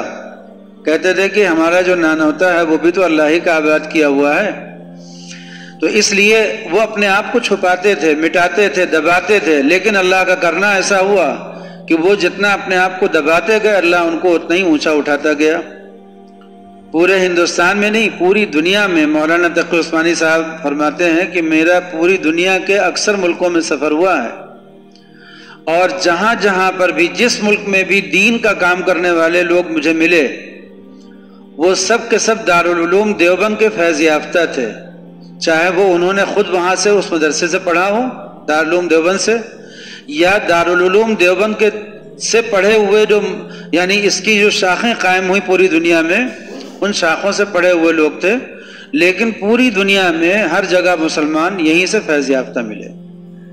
آپ بتائیے کہ ایک ہندوستان کے ایک چھوٹے سے گاؤں میں ایک معمولی سا آدمی، اور اللہ تعالیٰ نے اس کو کیا رتبہ دے دیا کہ پوری دنیا میں جتنے مسلمان کہیں عمل کر رہے ہیں دین پہ، ان سب کو دین سکھانے والے اور بتانے والے کون ہیں؟ مولانا قاسم صاحب نانوتوی رحمۃ اللہ علیہ. انہوں نے خواب بھی دیکھا تھا. انہوں نے خواب دیکھا کہ میں کعبہ کی چھت پر کھڑا ہوں اور نہریں نکل رہی ہیں، بہت پانی نکل رہا ہے، بہت نہریں، اور چاروں طرف تیزی سے پانی بہہ رہا ہے. تو انہوں نے اپنے شیخ سے یا کسی سے پوچھا تو انہوں نے فرمایا کہ تم سے اللہ تعالیٰ دین کی نشر و اشاعت کا کام لیں گے جو سارے عالم میں پھیلے گا. تو ایک معمولی سی شخصیت جن کے پاس کوئی ساز و سامان نہیں، کوئی اسباب نہیں اختیار کرتے تھے. تو مولانا قاسم صاحب نانوتوی تو توکل پر بات بتا رہے تھے کہ توکل بالاسباب کا مطلب یہ ہوا کہ میرے پاس ساز و سامان ہے لیکن اس پر بھروسہ نہیں ہے. بھروسہ کس پر ہے؟ اللہ پر ہے. اور ایک ہے میرے پاس کوئی ساز و سامان ہی نہیں ہے، میں نے ساز و سامان رکھا ہی نہیں ہے. یہی مولانا قاسم صاحب نانوتوی جب ان کی شادی ہوئی تو ایک زمیندار گھرانے میں ہو گئی، اور جن صاحبہ سے ہوئی، جب وہ آئیں پہلی رخصت ہو کر کے پہلی رات مولانا سے ملاقات ہوئی تو مولانا نے فرمایا کہ تم بڑے امیر گھرانے کی ہو، امیر ہو، اور ہم غریب ہیں، ہمارے پاس کچھ ہے نہیں. تو اور رشتہ جو ہے وہ اس وقت تک نبھ نہیں سکتا جب تک کہ دونوں برابر نہ ہو، میاں بیوی. اب تم اتنی امیر اور ہم اتنے غریب، رشتہ نبھے گا کیسے؟ تو یا تو ہم امیر ہو جائیں تمہارے برابر، اور یا تم غریب ہو جاؤ. 1.5 کلو سونا ان کے والد نے ان کو زیور بنا کر کے دیا تھا، 1.5 کلو سونے کا. تو انہوں نے کہا کہ یا تو تم غریب ہو جاؤ یا ہم امیر ہو جائیں. تو انہوں نے کہا کہ کیا کرنا چاہیے بتائیے. فرمایا کہ دیکھو اس وقت فلاں جگہ پہ جنگ چل رہی ہے مسلمانوں کے خلاف، وہاں چندہ ہو رہا، چندہ اس کے لیے ہو رہا، تم یہ چندہ دے دو زیور اپنا. ان اللہ کی بندی نے 1.5 کلو سونا اٹھا کر کے چندہ دے دیا، اور اسی دن وہ غریب ہو گئی، اسی رات غریب ہو گئی وہ. اس کے بعد جب واپس گئیں اپنے میکے، دیکھا ہے ان کے جسم پر کوئی زیور نہیں ہے، تو گھر والوں کو خیال ہوا کہ ارے بھائی یہ کیا، سارا زیور معلوم ہوا کہ چندے میں چلا گیا. تو پھر ان کے والد صاحب نے پھر زیور بنا کر کے دیا ان کو، کہا کہ بھائی کچھ تو زیور رہنا چاہیے، پھر بنا کر کے دیا. اور پھر آئیں اور مولانا نے پھر وہی تقریر کی، پھر انہوں نے وہ سارا زیور صدقہ کر دیا. اب ان کے والد نے کہا کہ بس اب نہیں، ایسے تو ہماری پوری جائیداد ہی ختم ہو جائے گی اور مولانا سب چندہ دلوا دیں گے. تو مولانا قاسم صاحب نانوتوی رحمۃ اللہ علیہ اپنے آپ کو دنیا سے اتنا دور رکھتے تھے اور کماتے نہیں تھے، لیکن جب شادی کی تو پھر انہوں نے اپنی بیوی کے لیے کمانے کے لیے ایک پریس میں نوکری کی. 10 روپے ماہوار کی تنخواہ، 10 روپے مہینے کی تنخواہ پر، اور جو ہوتا تھا لا کر کے اپنی بیوی کو کا خرچہ اس سے پورا کرتے تھے. جب ایک مرتبہ حیدرآباد میں کوئی صاحب، نواب صاحب تھے، ان کو ایک مدرسہ انہوں نے قائم کیا تھا، اور اس مدرسے کو چلانے کے لیے مشورہ کیا کہ کس کو بلایا جائے. تو کسی نے کہا کہ اگر مولانا قاسم صاحب اس مدرسے میں آ جائیں تو یہ مدرسہ بہت ترقی کر جائے گا، جلدی چل جائے گا. تو انہوں نے کہا کہ مولانا قاسم صاحب کو بلواؤ، جو تنخواہ ہوگی دی جائے گی. تو کوئی صاحب آئے، آ کر کے مولانا سے درخواست کی، کہنے لگے کہ مولانا چلیے. نواب صاحب نے کہا کہ 100 روپے مہینہ دیں گے. 10 گنا تنخواہ ہو گئی نا، 100 روپے مہینہ دیں گے، آپ تشریف لے چلیے۔ اس زمانے میں سرکاری تنخواہیں بھی ایسی ہوتی تھی، 20 روپے 25 روپے، لیکن 100 روپے جب کہا انہوں نے تو مولانا نے کیا فرمایا؟ مولانا نے فرمایا کہ 10 روپے مجھے ملتے ہیں تنخواہ کے، 9 روپے میں میرے گھر کا خرچ پورا ہو جاتا ہے، 1 روپیہ میرا بچ جاتا ہے، میں سوچتا ہوں کہ یہ 1 روپیہ کہاں خرچ کروں، مجھے اسی کی ٹینشن رہتی ہے۔ اب آپ کہہ رہے ہیں کہ 100 روپیہ تنخواہ ہوگی تو اب مجھے 91 روپے کے لیے پریشان ہونا پڑے گا، اس لیے رہنے دیجئے، معذرت کر دی۔ مطلب یہ تھا کہ نہیں جانا ہے۔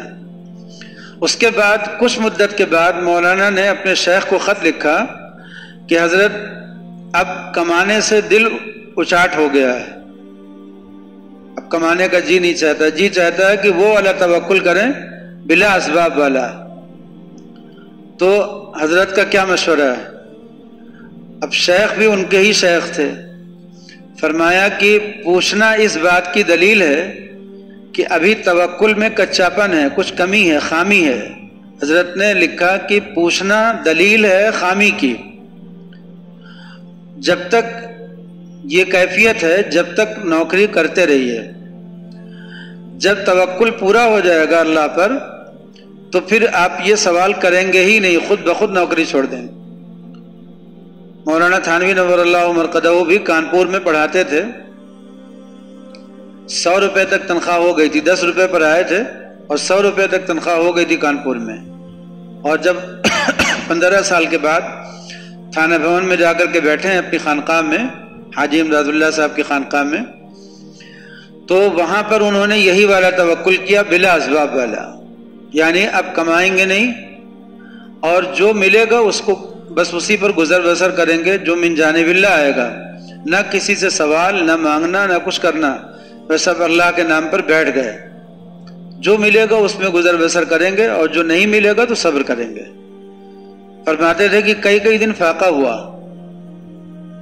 کئی دن فاقہ ہو جاتا تھا گھر میں، برداشت کرتے تھے، صبر کرتے تھے، پھر اللہ تعالیٰ نے بھیجنا شروع کیا، پھر تو اتنا ہوا کہ مولانا کو ہر سال کافی رقمیں اپنے پاس سے وہ کار خیر میں صرف کر دیا کرتے تھے، اتنا ہدیہ آتا تھا۔ حالانکہ کسی سے ہدیہ لینے میں بھی بڑی پابندیاں تھیں، اس کو کبھی تفصیل سے بتائیں گے، لیکن یہ بتا رہے تھے کہ ایک توکل بالاسباب ہوتا ہے کہ ساز و سامان موجود ہے لیکن اس سے دل نہیں لگا، دل ہے اللہ پر، بھروسہ اللہ پر، اور ایک بلا اسباب ہے کہ ہم نے کوئی ساز و سامان رکھا ہی نہیں، اللہ ہی پر بھروسہ کر کے بیٹھے۔ یہ توکل بلا اسباب اس آدمی کے لیے جائز ہے جس آدمی کو اگر جان بھی دینی پڑے اس میں تو اس کے چہرے پر شکن نہ پڑے، اس کے دل میں اعتراض نہ پیدا ہو، اور اسی حالت میں اللہ کے پاس خوشی خوشی چلا جائے۔ اگر کوئی آدمی اللہ پر اتنا یقین کر کے بیٹھے کہ اللہ اس کی جان بھی لے لے تو اس کے چہرے پہ شکن نہیں پڑے گی، اس کے دل میں اعتراض نہیں پیدا ہوگا، ایسے آدمی کے لیے یہ توکل جائز ہے۔ حضرت ابوبکر صدیق رضی اللہ تعالیٰ عنہ جب چندہ ہوا تو لا کر کے اپنے پورے گھر کا سامان دے دیا، پورے گھر کا سامان اٹھا کر کے حضور کی خدمت میں پیش کر دیا کہ لیجئے اللہ کے راستے میں۔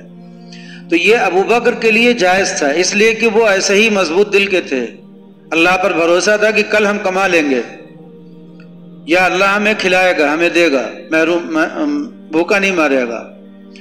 لیکن جس آدمی کو اللہ پر یہ والا توکل نہ ہو اس آدمی کے لیے یہ توکل کرنا جائز نہیں ہے۔ ایسے ہی علاج معالجے کا معاملہ ہے، اگر کسی آدمی کو اللہ پر بھروسہ ہے اور یہ والا بھروسہ ہے کہ اس بیماری میں مر بھی جائے گا تو اس کے چہرے پہ شکن نہیں آئے گی، تو اس آدمی کے لیے اپنی بیماری کا علاج نہ کرانے میں زیادہ فضیلت ہے۔ کوئی علاج مت کراؤ، جو بیماری آئے آنے دو اور اس کو برداشت کر لو۔ بیماری کو مہمان سمجھو، اللہ کی نعمت سمجھو، یہ سمجھو کہ اللہ کی توجہ ہے ہمارے ساتھ، کہ اللہ نے اپنا کوئی مہمان ہمارے پاس بھیجا۔ کوئی تکلیف، جو تکلیفیں آتی ہیں وہ بھی اللہ کی طرف سے آتی ہیں، اور جو نعمتیں آتی ہیں وہ بھی اللہ کی طرف سے آتی ہیں۔ تو اللہ کے کچھ بندے ایسے ہوتے ہیں جو تکلیفوں کو بھی ویسے ہی جھیلتے ہیں جیسے نعمتوں کو لیتے ہیں، وہ سمجھتے ہیں دونوں ایک ہی جگہ سے آ رہی ہے۔ جیسے آپ نے حضرت لقمان کا قصہ سنا ہوگا کہ حضرت لقمان علیہ السلام جو تھے وہ پیغمبر تو تھے نہیں، تو ان کی زندگی میں بڑے اتار چڑھاؤ آئے، کہیں قید ہو گئے، کہیں غلام بن گئے، کہیں بیچ دیے گئے، کہیں خرید لیے گئے، کالے تھے نا، حبشی تھے، بہت اتار چڑھاؤ ان کی زندگی میں آئے۔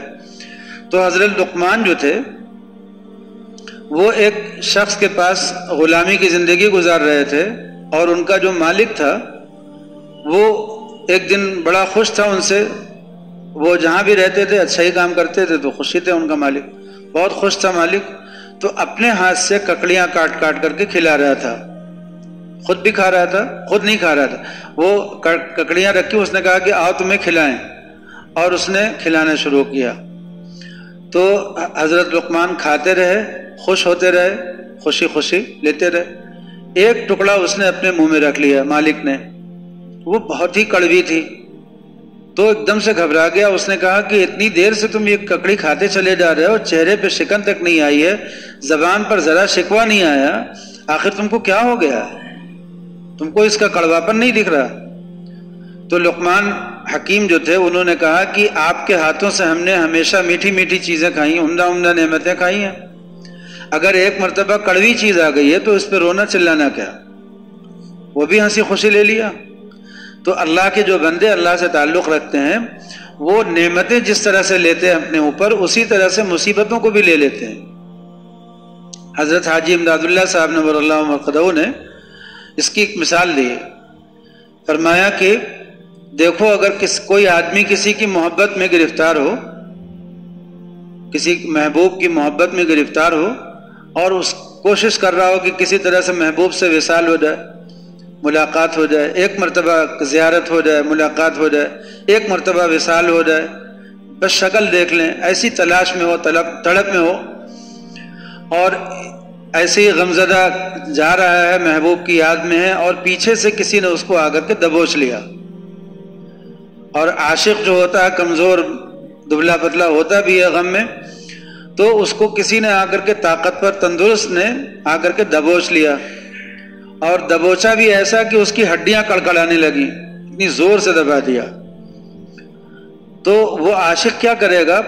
پیچھے مڑ کر کے دیکھے گا کہ دیکھیں کون ہے، اگر کوئی اجنبی ہوتا تو جو بھی کرتا، لیکن جب اس نے پیچھے مڑ کر کے جو دیکھا تو دیکھا کہ اسی کا محبوب تھا جس کے وصال کی امید میں اور طلب میں تھا۔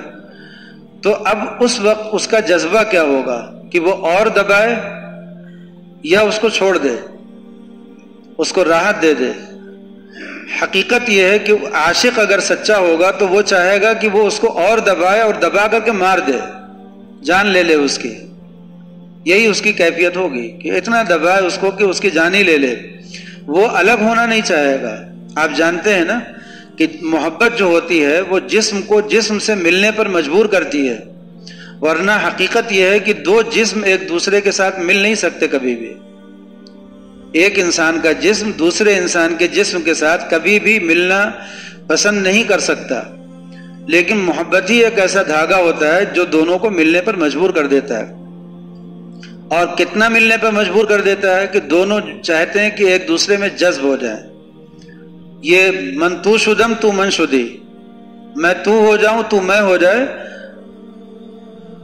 من تو شدم تو من شدی، من جان شدم تو تن شدی، میں جان بن جاؤں تم بدن بن جاؤ، میں تم بن جاؤ تم من بن جاؤ، اور ایسے تاکس نہ گوید بعد ازیں من دیگرم تو دیگری، تاکہ اس کے بعد کوئی یہ نہ کہے کہ میں اور ہوں اور تم اور ہو، ہم دونوں ایک ہیں۔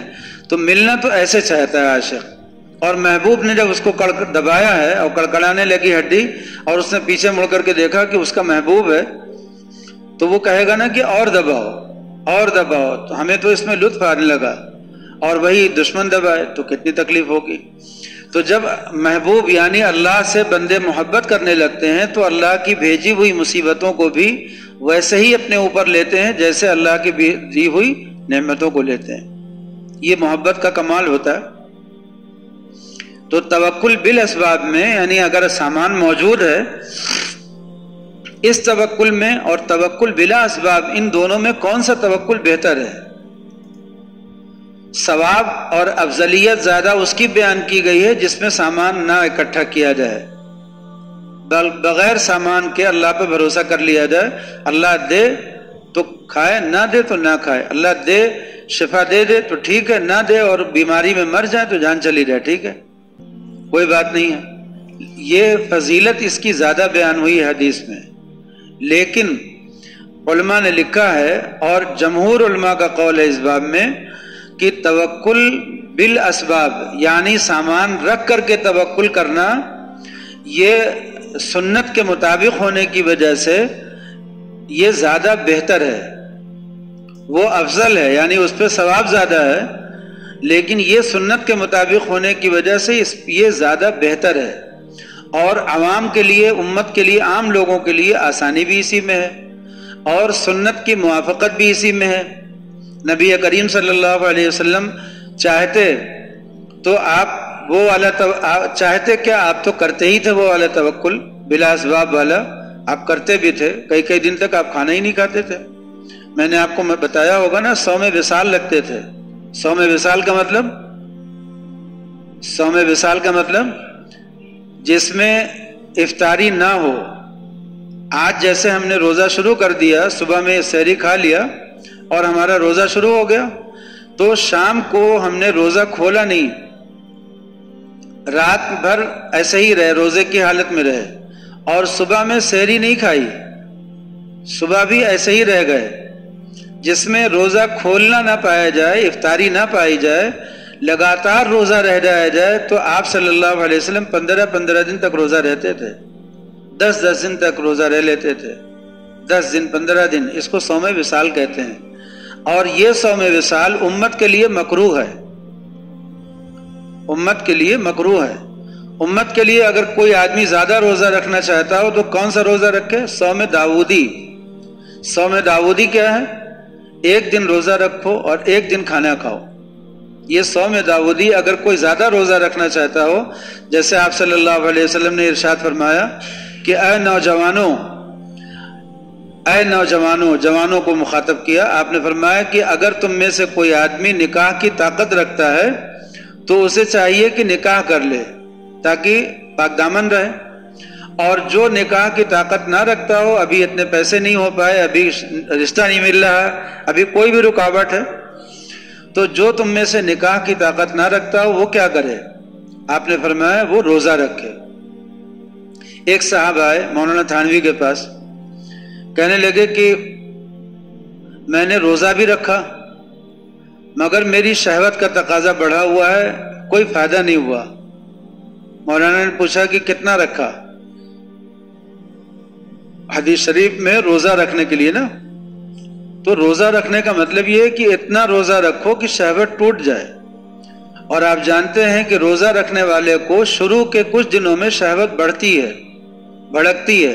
رمضان میں اگر کوئی آدمی روزہ رکھتا ہے تو شروع کے 10 دن ایسے گزرتے ہیں کہ اس کی شہوت اور بڑھ جاتی ہے، اس کا تقاضا جو ہے اور بیدار ہو جاتا ہے، لیکن اس کے بعد پھر وہ اگلا جو 10 دن آتا ہے اس میں دھیرے دھیرے طبیعت اعتدال پہ آتی ہے، اور اگلا جو 10 دن آتا ہے ان 10 دنوں میں طبیعت ٹوٹ جاتی ہے، جس کو قوت بہیمیہ کہتے ہیں، وہ قوت ٹوٹ جاتی ہے، جس کو کہتے ہیں جانوروں والی قوت، حیوانی قوت، وہ قوت ٹوٹ جاتی ہے، اور قوت ملکوتیہ یعنی فرشتوں والی جو قوت ہوتی ہے جو انسان کے اندر رکھی اللہ نے، یہ قوت بڑھ جاتی ہے۔ یہ کب ہوتا ہے؟ آخری عشرے میں۔ اسی لیے شب قدر کو تلاش کرنے کے لیے حدیث پاک میں ہے کہ اخیر عشرے میں، طاق راتوں میں شب قدر کو تلاش کرو۔ ویسے تو پورے رمضان میں بھی ہونے کا احتمال ہے، اور لیکن اخیر رمضان میں اور وہ بھی طاق راتوں میں اس کا زیادہ احتمال ہے۔ خاص طور پر نبی کریم صلی اللہ علیہ وسلم نے اشارہ دیا کہ 27ویں شب میں، آپ نے خود ہی اشارہ دے دیا کہ عشرہ اخیر کی طاق راتوں میں، اور اس میں بھی خاص طور پر 27ویں میں تلاش کرو شب قدر کو۔ تو توکل بالاسباب اور بلا اسباب میں خلاصہ سمجھ میں آ گیا ہوگا نا کہ زیادہ ثواب اور فضیلت کس کا بیان ہوا، کس کی بیان ہوئی؟ جس میں سامان نہ رکھا جائے اور اللہ پہ بھروسہ کر کے دنیا کے ساز و سامان سے اپنے کو دور رکھا جائے۔ لیکن بہتر کیا ہے امت کے لیے؟ امت کے لیے بہتر اور سنت کی موافقت کس میں ہے؟ اسباب کے ساتھ، یعنی بیماری جب آ جائے تو دوا کرنا، ڈاکٹر کے پاس جانا، دوا کرنا اور پھر اللہ پہ بھروسہ کرنا، یہ والا توکل امت کے لیے زیادہ بہتر تھا، اسی میں امت کے لیے سہولت تھی۔ تو نبی کریم صلی اللہ علیہ وسلم نے یہ والا توکل کر کے دکھایا، آپ نے اسی کو اختیار کر لیا آپ نے اپنی زندگی میں۔ چنانچہ حضرت عائشہ رضی اللہ تعالی عنہ فرماتی ہیں کہ میں حضور صلی اللہ علیہ وسلم کی دوا بناتے بناتے خود طبیب بن گئی، لوگوں کو مشورہ دینے لگی کہ اس بیماری میں یہ لے لو، اس بیماری میں یہ لے لو۔ تو حضرت عائشہ جو ہماری ماں ہیں وہ طبیب بنی حضور پاک صلی اللہ علیہ وسلم کی دوا بناتے بناتے۔ اس کا مطلب ہے کہ کثرت سے علاج کیا نا۔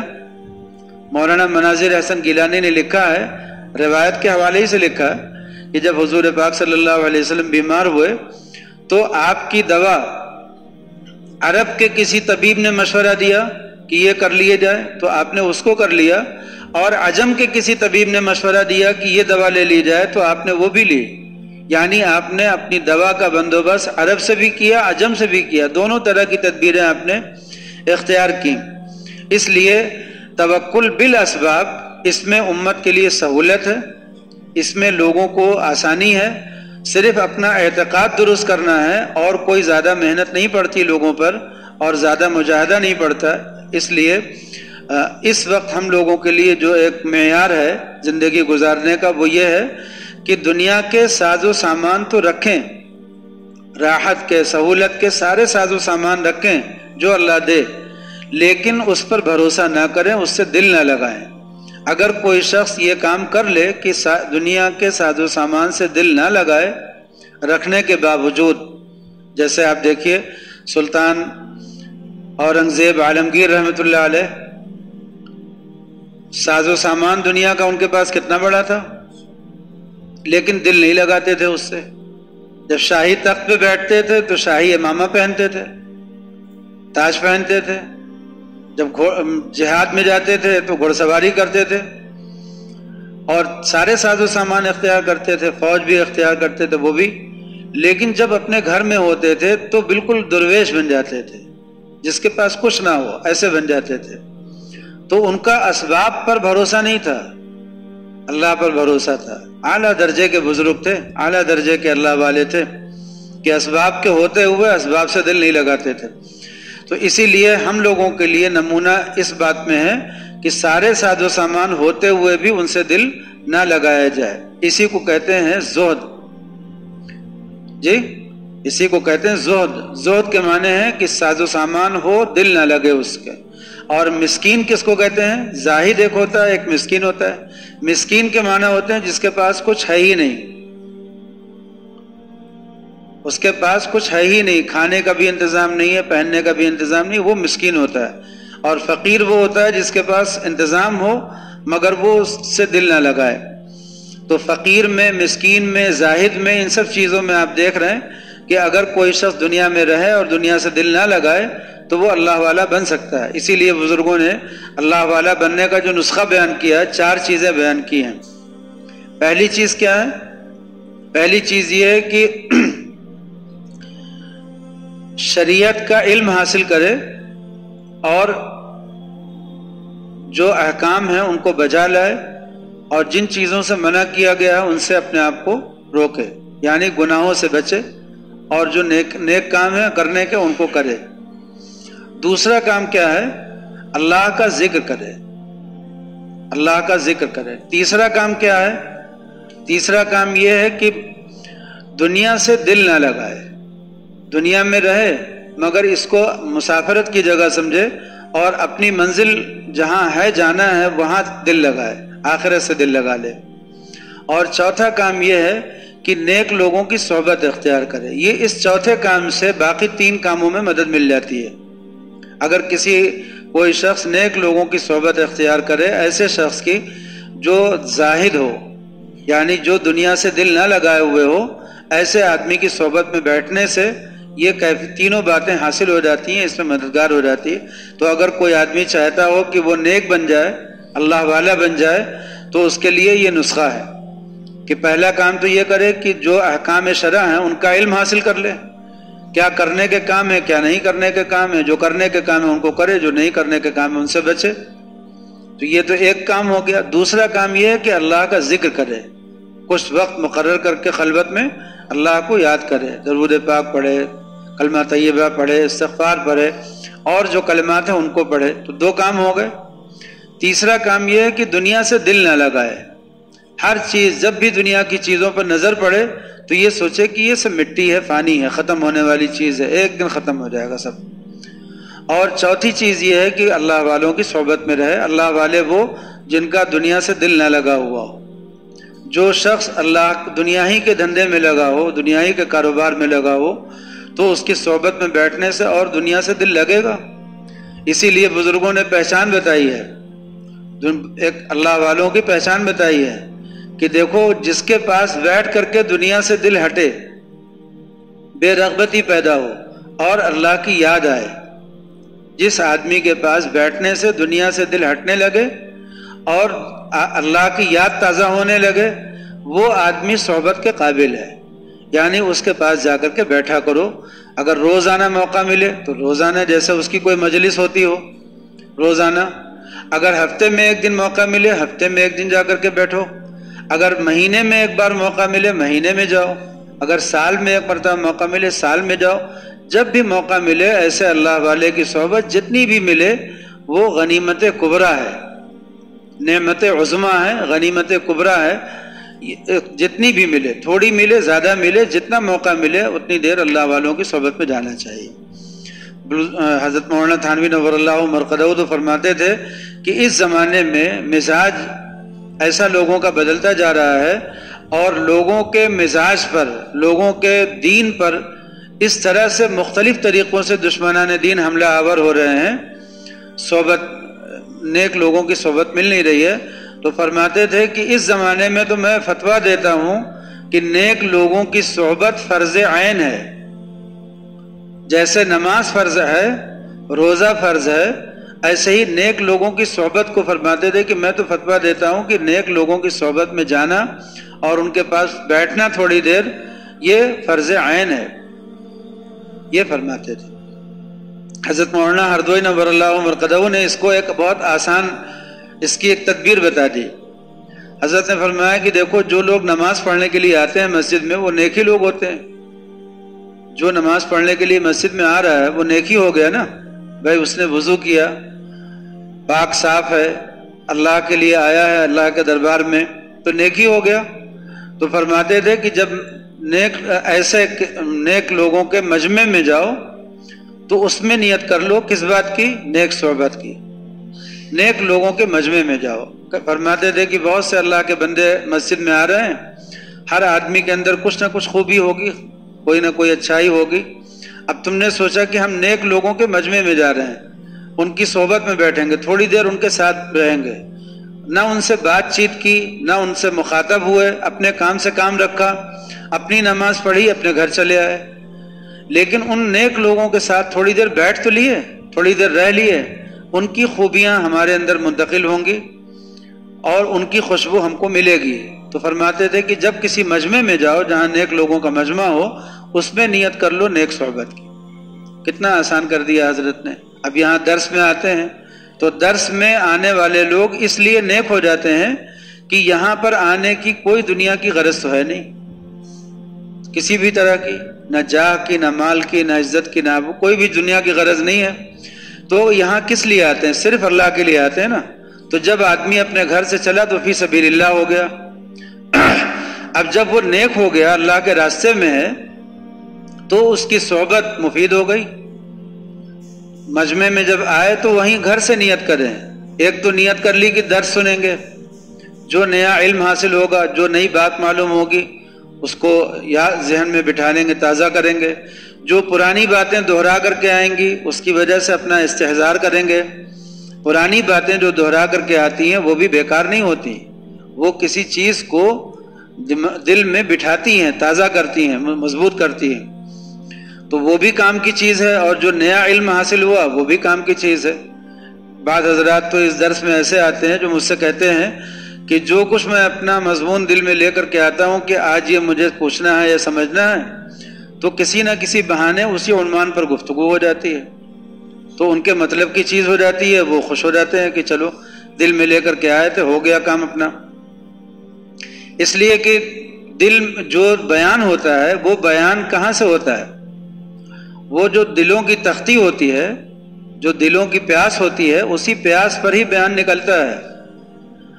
جتنی طلب ہوگی ویسے ہی ہوگا۔ مولانا ہردوئی نور اللہ مرقدہ کو ڈاکٹروں نے کہہ دیا کہ 10 منٹ سے زیادہ بیان نہ کریں۔ اب مولانا جب بیان کرنے کے لیے بیٹھتے تھے گھڑی لے کر کے ایسے بیٹھ جاتے، فرماتے تھے کہ بھائی ڈاکٹروں کی ہدایت ہے کہ 10 منٹ سے زیادہ بیان نہ ہو۔ پھر جب 10 منٹ ہو جاتے تھے اور مولانا بیان کرتے رہتے تھے، 10 منٹ پہ روک دیتے تھے، اس کے بعد پھر کہتے تھے، پھر کوئی بات یاد آئی پھر بیان کرتے، پھر 10 منٹ ہو جاتا تھا، پھر اس کے بعد کوئی بات یاد آتی تھی پھر 10 منٹ ہو جاتا تھا، بار بار بیچ میں کہتے بھی تھے اچھا بھائی کافی دیر ہو گئی، اچھا بھائی کافی دیر ہو گئی، لیکن وہ بیان جو 10 منٹ ہونا ہوتا تھا وہ آدھا گھنٹہ ہو جاتا تھا، اور بات بتاتے رہتے تھے۔ پھر آخر میں کیا کہتے تھے؟ کہتے تھے کہ آپ حضرات کی طلب سے، چونکہ طلب لے کر کے آئے تھے کہ کچھ اور سنائیں، کچھ اور سنائیں، کچھ اور سنائیں، تو وہ آپ کی طلب نے دل سے نکلوا لی بات۔ جیسے مولانا روم نے بیان کیا ہے کہ ماں کے اس میں دودھ ہوتا ہے سینے میں، لیکن بچہ جب تک طلب نہیں دکھاتا نکلتا نہیں ہے، ورنہ تو سارا دودھ بہہ جائے، لیکن جب وہ بچہ طلب دکھاتا ہے، روتا ہے، تب ماں کے سینے میں دودھ جوش میں آتا ہے، اور اس کے بعد جب بچہ اس پہ اپنی کوشش کرتا ہے تو پھر وہ سارا دودھ اس کے اندر منتقل ہو جاتا ہے۔ تو ایسے ہی علم کو بھی دودھ سے تشبیہ دی گئی ہے، اور علم بھی عالم کے زبان سے یا بیان کرنے والے کے دل سے تبھی نکلتا ہے جب لوگوں میں طلب ہوتی ہے۔ اب یہاں پر بھی یہ مجمع اگر بیٹھا سوتا رہے تو کچھ نہیں بیان ہوگا، آدمی کو کا دل ہی اچاٹ ہو جائے گا کہ بھائی کیوں اتنا سفر کر کے جاؤ، جا کر کے بیان کرو، اتنی محنت مشقت کیوں کرو۔ لیکن مجمع ہے، سنتا رہتا ہے توجہ سے، متاثر ہوتا ہے، ہنسنے والی بات پر لوگ ہنستے ہیں، رونے والی بات پہ لوگ روتے ہیں، ان کی آنکھوں میں آنسو دکھ جاتے ہیں، تو اس سے اندازہ ہوتا ہے کہ لوگوں کے دل قبول کر رہے ہیں باتوں کو۔ تو جب لوگوں کے دل قبول کر رہے ہیں اس کا مطلب ہے کہ دل سے بات دل تک پہنچ رہی ہے، دل پر اثر کر رہی ہے، اسی سے سارا کام آسان ہو جاتا ہے۔ تو توکل بالاسباب اور بلا اسباب میں میرا خیال ہے کہ مضمون سمجھ میں آ گیا ہوگا کہ توکل بلا اسباب جو ہے یہ اس کی فضیلت زیادہ بیان ہوئی ہے، لیکن جو توکل بالاسباب ہے یعنی سامان رکھ کر کے اللہ پر بھروسہ کرنا، تعلیم اس کی ہوئی ہے۔ حضور پاک صلی اللہ علیہ وسلم نے عملی تعلیم بھی دی ہے، زبانی تعلیم بھی دی ہے۔ ایک صحابی کہنے لگے میں اپنا اونٹ باندھوں یا نہ باندھوں؟ آپ نے فرمایا اونٹ باندھو پھر توکل کرو، اللہ پہ بھروسہ کرو۔ وہ جو کھوٹا ہے وہ اونٹ کو نہیں سنبھالے گا، اونٹ کو روکنے والی ذات تو اللہ ہی کی ہے۔ ایسے ہی دکان میں تالا لگاؤ پھر اللہ پہ بھروسہ کرو، تالا جو ہے چوری سے نہیں روکتا، چوری سے تو اللہ ہی روکتا ہے۔ تو اس لیے توکل اسباب کے ساتھ، اسباب اختیار کرو پھر اللہ پہ بھروسہ کر کے اس اسباب سے دل نہ لگاؤ۔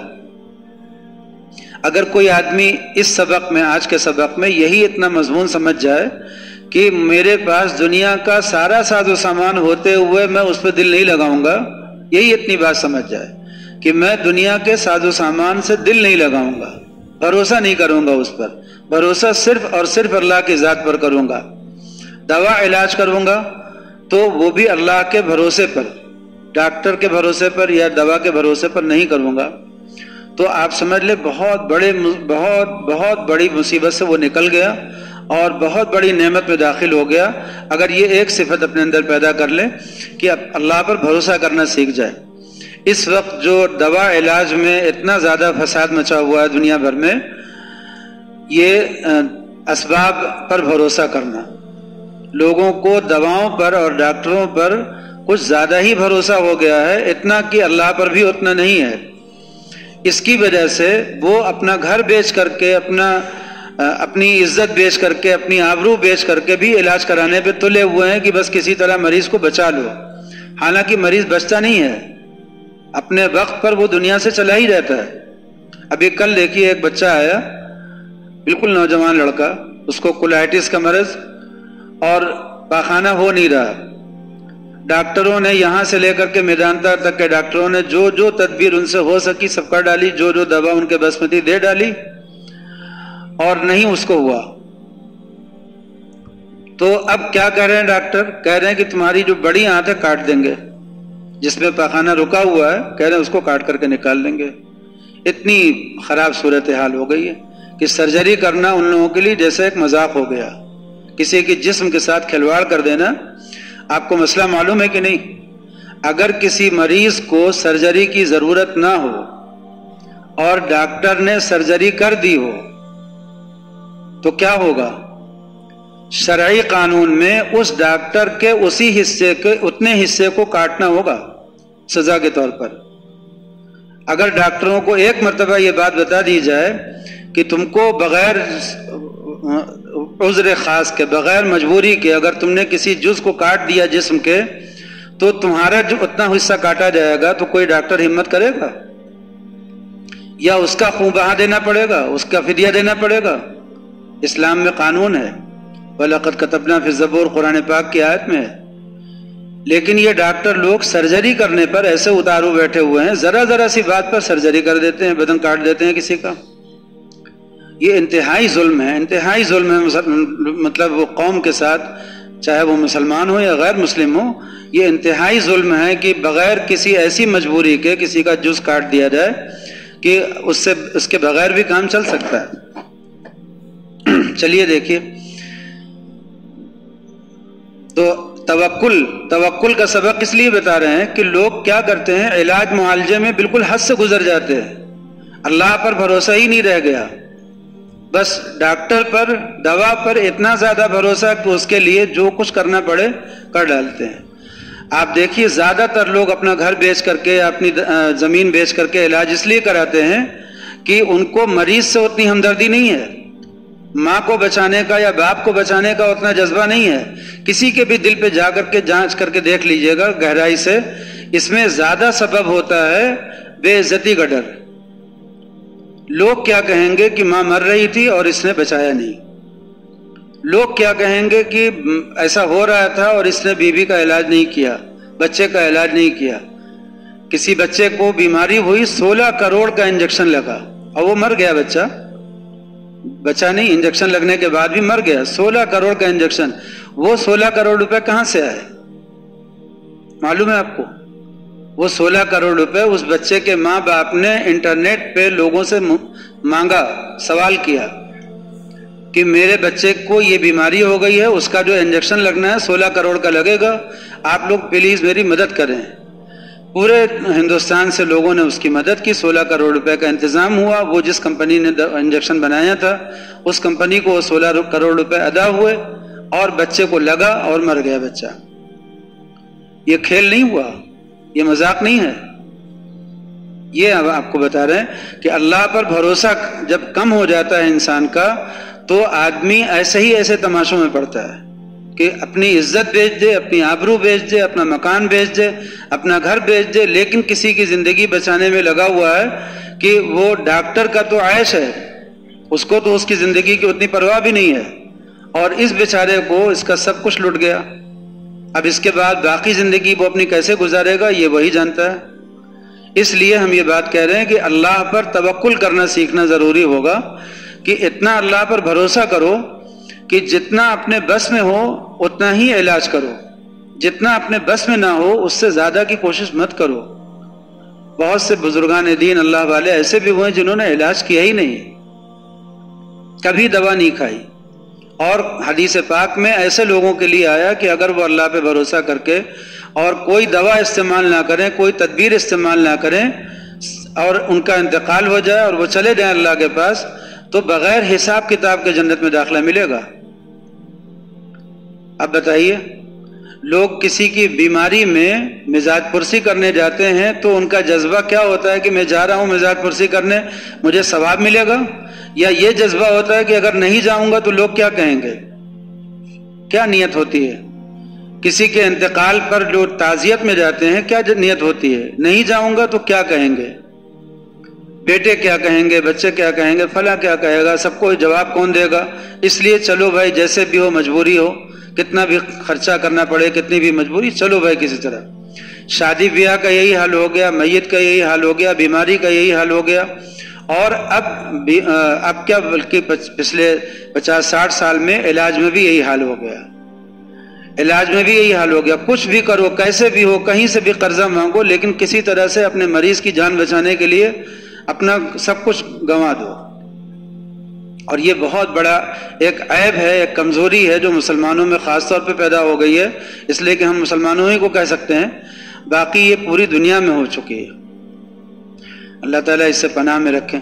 کسی عورت کو اگر آپریشن کے بغیر بچہ پیدا ہو سکتا ہو اور ڈاکٹر نے اس کا آپریشن کر دیا ہے، اسلام میں اس ڈاکٹر کی سزا یہ ہے کہ اتنا حصہ اس کا کاٹ دیا جائے، جتنا اس نے اس عورت کا کاٹا ہے اتنا حصہ اس کا کاٹا جائے، یہ سزا ہے اس کی۔ اگر اسلامی عدالت ہو، اسلامی قانون ہو، اور وہاں دعویٰ دائر ہو جائے کہ بغیر ضرورت کے کاٹ دیا ہے، تو یہی فیصلہ ہوگا کہ اس ڈاکٹر کا اتنا حصہ کاٹا جائے۔